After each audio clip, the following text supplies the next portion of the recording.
Thank you for watching another debate review video, and it's a Kent Hovind debate.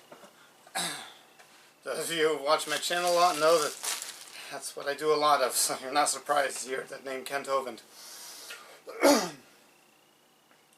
Alright, this was against Adam Heap, and the subject was the Genesis flood.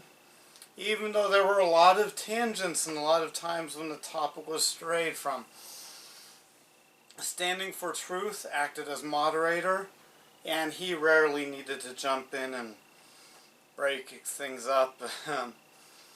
And so Adam Heap went first. His opening statement was that he was there to learn and play a game of questions. So he has said almost nothing in his opening statement, except to expect to see him ask a lot of questions later.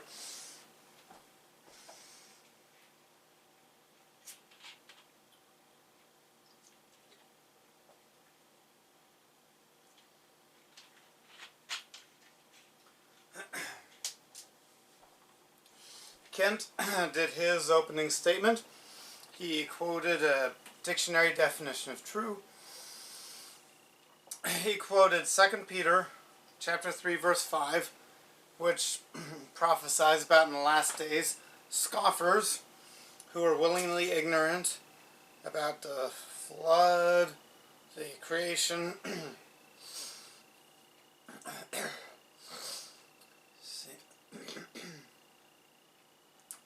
He said there are 6 layers of the stratosphere. He believes there were 7 in the original creation. The one thing he pointed out, the little children's abbreviation of the story of the flood has a lot of details missing. And that's the version or story of the flood that most people are aware of.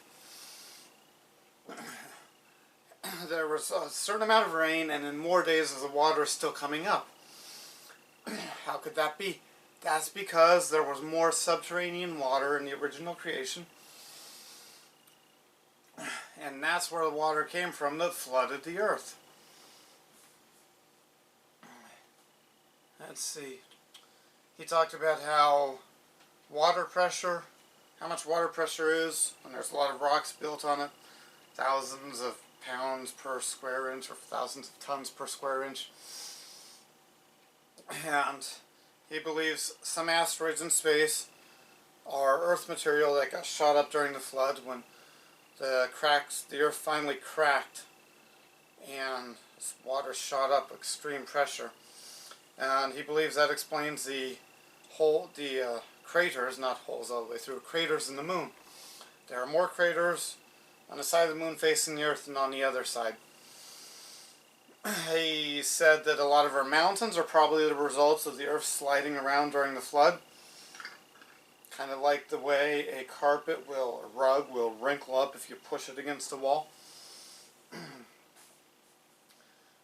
Salt water, he talked about how one proof that the Earth can't be so old is the salt water in the ocean is becoming more salty as days go by. As salt that is in the earth, on the earth, gets washed away by rain, dissolved by rain, and out into the oceans. He believes that all the water was fresh water at the start of creation. And if that's the case, then Noah and his family did not need to bring water on the ark with them. One proof that there's still water underneath the earth is that there are hot water ocean vents down to the bottom of the ocean, hot water coming out. Obviously it can't come from above out the bottom, it's got to be lower than that. And so all the evidence would cause a reasonable person to conclude that the flood did happen. Adam Heap said that was interesting. But he claimed that there's as much evidence that if you put a carrot down and it went missing, that the ghost of King Henry VIII took it. And Kent Hovind pointed out that the King Henry VIII is a poor analogy, and he talked about more evidence. Clams fossilized in a closed position had to have been buried because clams, when they die, open up. They clam up, they shut when there's a predator or something bad happening. But clams that don't die in a buried position, the meat inside rots on the dead clam and the two halves separate. So it's rare to find clams together, fossilized together. They're found a lot. And that is evidence of a flood. And they're found on the tops of mountains. How could that be? Well, if there's a worldwide flood, they would be swished all over the place. They would be carried all over the place by the water.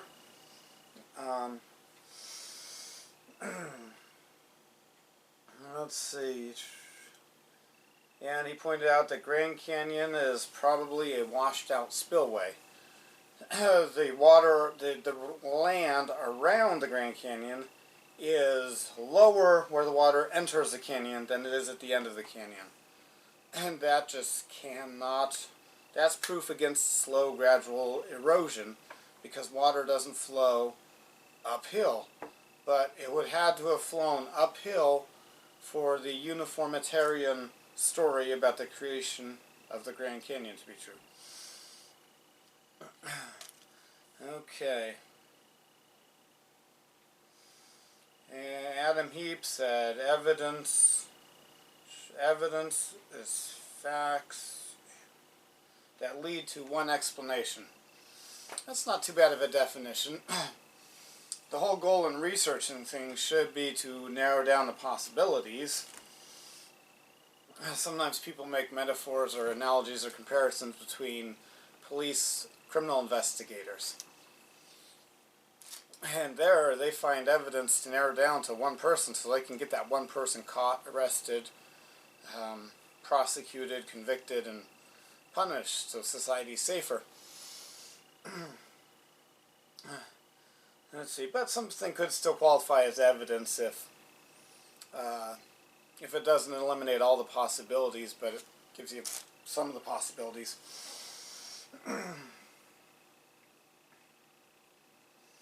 Let's see.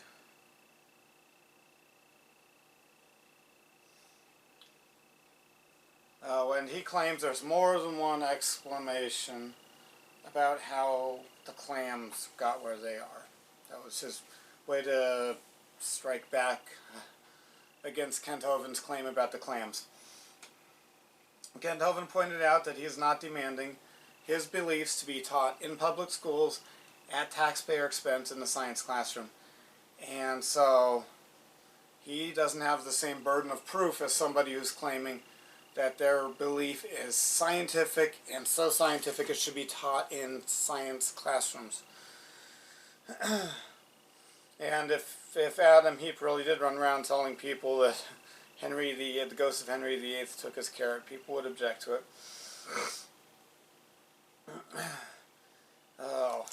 Adam Heap asked Kent if he would want gravity to be taught in schools. That's a stupid question. Now, gravity, there are theories to explain how and why of gravity, but the fact that gravity is there and measurable is a fact. It's a scientific law. It's not a theory, so it's not a good comparison. Kent Hovind is not being inconsistent if he wants gravity taught in school, but he doesn't want that in the past animals gave birth to different animals, different kinds of animals. But Kent pointed out there's evidence for gravity, but all the evidence we have about animals is, well, there's no evidence of animals giving birth to something different. Every farmer and every breeder of everything has seen the same kind of thing come out of the other thing.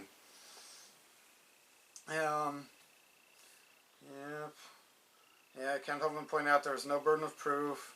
Talked about how clams got onto Mount Everest. And talked about how everything spread out from Turkey. Kent Hovind pointed out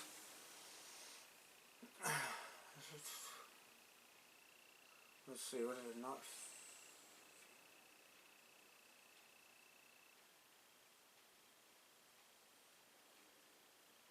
let's see. Yeah, Kent Hovind pointed out that all the fossils are great evidence for a flood. Adam Heap said that's not his field.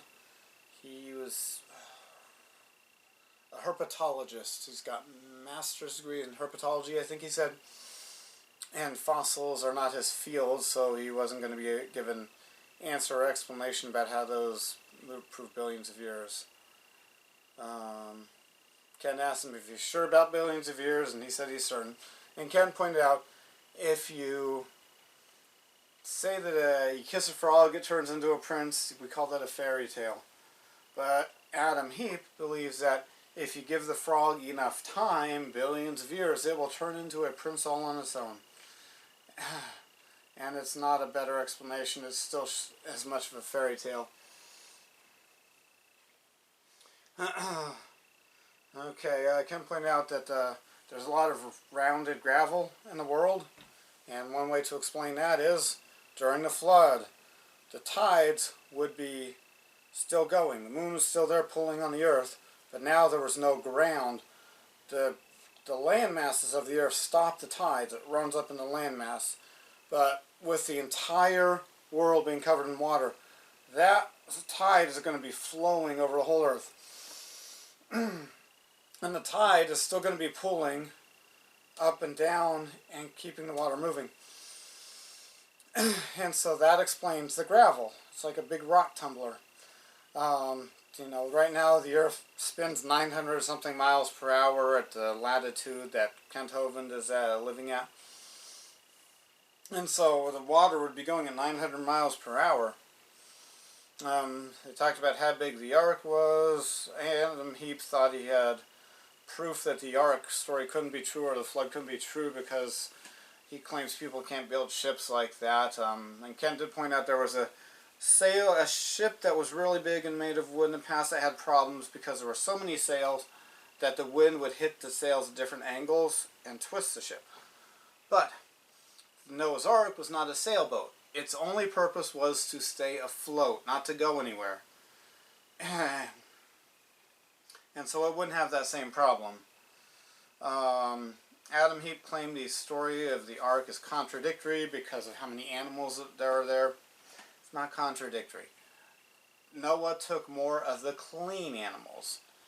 What were the clean animals? I would guess it's very similar to the list of clean and unclean that God gave Moses when he gave the law of Moses.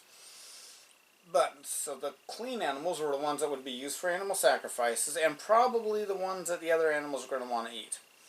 And the unclean animals are probably the things that the other animals wouldn't eat. I know not many people or animals are going to try to eat a bear.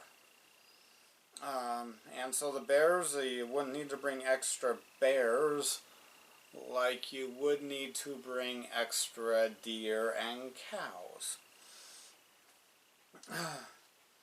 Okay, Adam Heap wanted to make a big deal about of sorts and kinds, and several times he demanded a definition from Kent.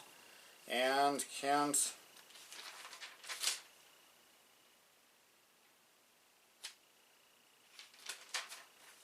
did I skip a page? I skipped a page in my notes. Dang.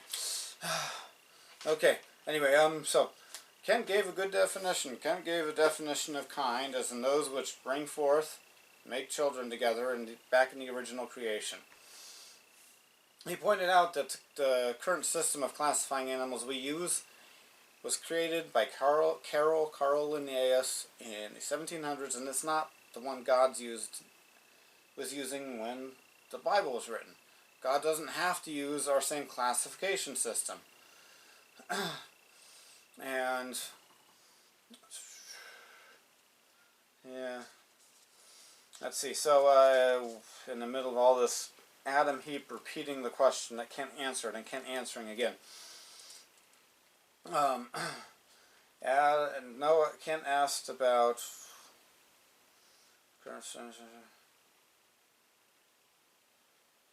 so subject came up about trying to figure out what the barriers are between the different kinds, and Adam Heap asks if bearded dragons and iguanas are the same kind, and anacondas and pythons. Kent Hovind asks about elephants and snakes, because Adam Heap believes that elephants and snakes have a common ancestor. And so that's what's really more important than figuring out whether a bearded dragon and an iguana are the same kind and have a common ancestor. Kent didn't give a real firm answer to that because it's not a legitimate question. Anyone who believes that all life has one common ancestor does not have the right. It's not a legitimate question to ask somebody who believes there are barriers. Well, these two kinds of snakes, they have a common snake ancestor, or were there two different kinds of snakes originally?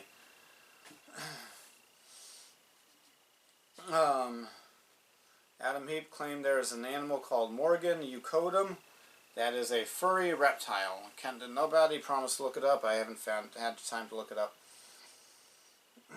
The duckbill platypus was brought up. There are strange animals that are hard to classify. That is a better proof of a special creation than evolutionism. There should be no weird things that are hard to classify if everything has a common ancestor that's slowly changed.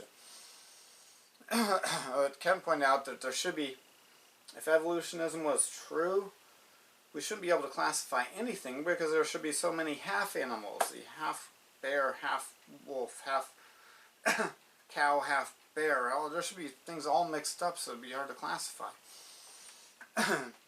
Adam Heap asked if there are red and green. His color analogy was a bad analogy, though, between comparing animals, because there are changes in the colors from the color spectrum, and you could have mixtures of different colors, but you can't have a 96% elephant. It's an elephant or it's not. There isn't that same ability to have 4% red mixed up with the green. Adam Heap tried to call them back to the topic when he had left the topic of the flood that was supposed to be the original topic.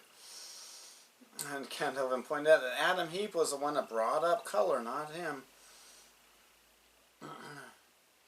Then they closed out that section. Adam Heap talked about how he had these 20 questions he worked really hard on. Some of these questions were stupid and not really worked hard on. Some of these questions he could have quickly solved by looking at the Bible that Kent believes to find out the answer. Let's see. How long was the ark at sea? Adam Heap, how the boat was prevented from rolling, because keels are helpful for that, preventing a ship from rolling and tipping over.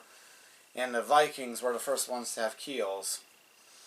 Kent Hovind talked about droge stones that have been found that are hung from the side of boats, and they might have found Noah's droge stones, whether they did or didn't. The droge stone is a concept that is one way to keep a boat from rolling in the water.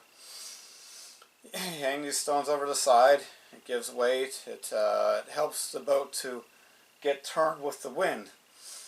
Once a boat is turned with the wind, it doesn't need to worry about rolling because it'll be pointed. The waves are always perpendicular to the wind, and you won't have a problem.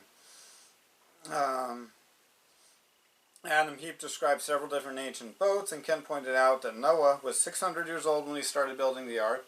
He had God helping him. Even if people didn't figure out how to make a keeled boat or a stable boat, God can.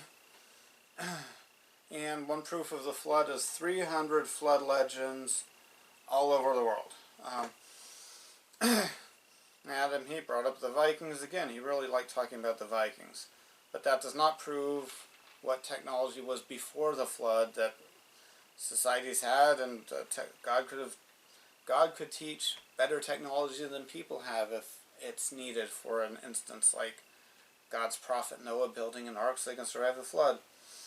Kent said that he thinks the keel from Noah's Ark has been found in Turkey. Maybe it was. It's a real boat that really existed, so it could be found somewhere if the wood hadn't rotted too much, if it's in an environment that would help the wood to not rot. And Adam Heap, Kent Hovind pointed out, Adam Heap was working on the assumption that ancient men were stupid, modern man is smart. But there's really no proof of that assumption. It's an assumption. And then they got to their closing arguments. Adam Heap accused Kent Hovind of going off topic and was bemoaning that he didn't get all of his questions in. Part of this debate, he was bemoaning that he didn't get all of his questions in. Kent Hovind bragged about how many debates he has turned down, and said he would do the questions to get the debate again so he could answer the other questions. He pointed out, let's see, hypocrisy. Pointed out, he asked if Adam Heap had the questions answered. His questions answered, would he start believing the Bible, the way Kent believes it? Would he believe the Noah's flood actually happened and the young earth? Would he accept that if his questions were answered? If he's honest, he should accept that, according to Kent. But if he's dishonest, he really didn't have those questions, and he would search for 50 more questions. He would hypocritically search for 50 more questions if his other questions were already answered. If he's honest, he should accept. He pointed out there's polystrata fossils that are between different strata, and that could not have happened if there were billions of years or millions of years of time between the layers of the sedimentary rocks in the earth. Then they had a short question and answer session. Question was for Kent Hovind to explain the order of the fossils. Kent claimed there's not really a fossil record. Some people use the word record, but it's not the accurate word. Many of the fossils are still articulated. They're all together. That they had to have been buried because what we see, which is science, is what we can learn by observing. When animals die, buzzards get to them, coyotes get to them. Sometimes the coyote drags the bones around. They aren't all together. If there is some sorting in the flood, things might have gotten mixed up in the flood. But if there is some sorting, it would probably be with the birds on top because they are going to fly, and so they'll dodge the flood that way. When they get tired of flying, they have hollow feathers and hollow bones that help them to be light so they can fly, and that will help them to float, so they'll be on the top layers, and clams will be on the bottom because they don't move very well. The next question was, how do you explain living fossils? This, like the coelacanth and the Walumbi pine. That was in a question for Adam Heap. And here he said, well, if things are suitable, they don't change. But according to evolutionism, everything is supposed to be changing, and things were supposed to have gone extinct millions of years ago with the dinosaurs. So he's being inconsistent there. He didn't give a good answer. And the only reason we believe that these things are not extinct is we have them now, not because they were found in newer fossil layers.